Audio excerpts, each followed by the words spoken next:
안녕하세요. 김준명 원장입니다.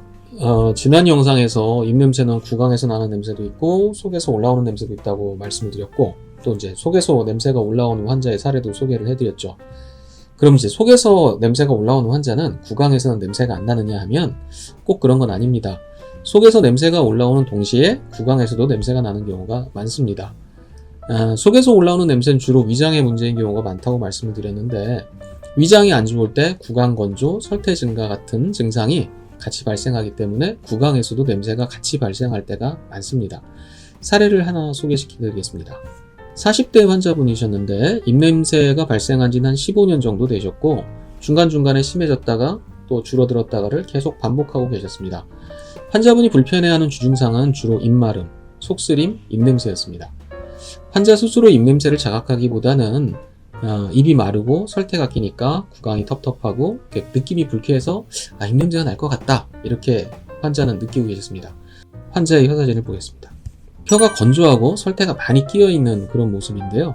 이렇게 혀가 건조하고 설태가 많이 끼어 있으면 음식을 섭취하고 났을 때 음식 위에 찌꺼기가 혀에 오래 붙어 있게 돼서 다른 사람보다 섭취한 음식물의 냄새가 지속되기도 하고, 또 이런 분들은 이제 양치를 한 후 시간이 지나면 일반 사람보다는 입에서 냄새가 심하게 날 가능성이 높습니다.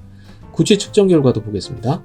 황화수소가 581호 정상의 약 5.2배, 메틸메르캅탄이 109로 정상의 약 4.2배, 디메틸설파이드 99로 정상의 약 12배입니다.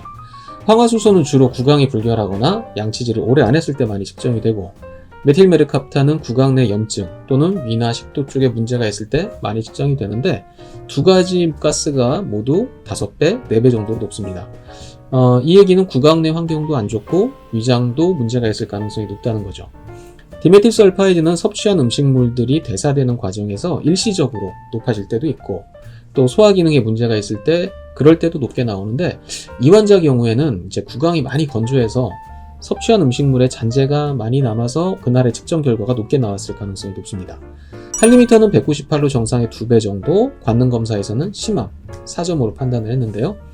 제가 직접 냄새를 맡아보니까 이제 음식물 썩는 냄새, 불이 탄 계란 냄새 같은 그런 악취들이 다양하게 느껴졌습니다. 삶은 계란 냄새 같은 불이 탄 악취는 주로 구강 내에 황화수소가 높을 때 자주 느껴지는데, 이거는 이제 구강 내에서 나는 냄새라고 생각하시면 되고요. 음식물 썩는 냄새는 대부분 이제 위장에서 문제가 돼서 올라오는 냄새라고 보시면 됩니다. 구취 측정기와 관능 검사 결과를 보면 이 환자는 구강의 건조와 설태 때문에 구강 안에서는 불이 탄 황화수소의 냄새가 발생을 하고, 그러니까 위장의 문제로 속에서 썩은 냄새가 올라오는 상황으로 보입니다. 그렇다면 이제 치료는 구강이 건조한 것을 줄여주고 동시에 속쓰림 증상, 소화불량 증상을 치료할 수 있는 방향으로 진행하면 되겠죠. 제가 이전 영상에서 위음어로 인해서 입이 마르고 냄새가 나는 사례를 소개해드린 적이 있습니다.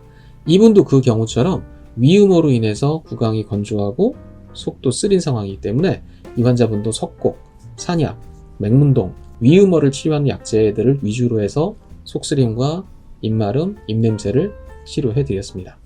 영상 시청해주셔서 감사드리고, 궁금하신 점은 카톡으로 문의 주시면 잘 상담해드리겠습니다. 감사합니다.